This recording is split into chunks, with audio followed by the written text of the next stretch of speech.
An unexpected crisis is threatening to boil over into confrontation in the Middle East's most stable region.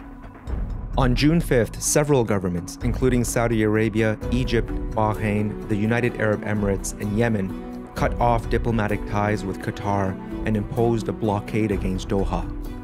Tensions between Qatar and its neighbors, which have been festering for years, blew open after hackers reportedly published fake stories on the state-owned Qatari news agency website and Twitter account.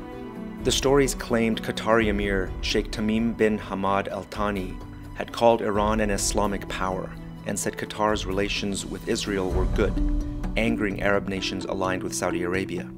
To understand this latest Middle East drama, we need to look at the key players. Qatar's Al Thani family is one of the Middle East's longest surviving royal dynasties, with an unbroken succession dating back nearly 200 years. The Al Thani family has historically played the role of mediator in the Middle East. But at the start of the Arab Spring in 2011, they switched gears and began actively supporting revolutionary movements. Their support of the Muslim Brotherhood and other radical Islamist groups, including Hamas and the al-Qaeda-aligned Jabhat Fateh al-Sham in Syria, has irked powerful neighbors like Egypt and the Saudis, who consider Islamist movements a threat to their regimes, an ironic allegation considering the billions of dollars the Saudis have invested in spreading the same underlying religious ideology.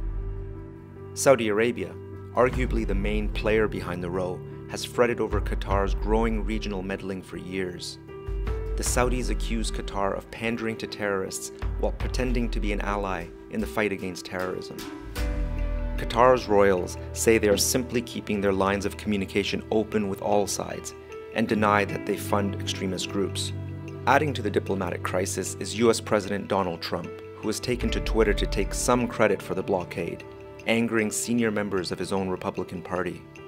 Trump's recent visit to the Middle East has upset the delicate balance Barack Obama was attempting to forge. His aggressive stance on Iran and apparent coddling of Saudi Arabia has shifted perceptions among Middle East leaders. The Saudis and their allies now hope the Trump administration will serve their interests by designating the Muslim Brotherhood a global terrorist organization. Isolating Qatar, a US ally and home to what is arguably its most important military base, may be a way to pressure the White House into using its influence over Al Thani. But there is little appetite among Washington's policymakers for denouncing the Muslim Brotherhood at a time when the US is already struggling to formulate a coherent strategy in the Middle East. If nothing else, the incident proves one thing: Trump's destabilizing influence is having a profound effect far beyond the United States.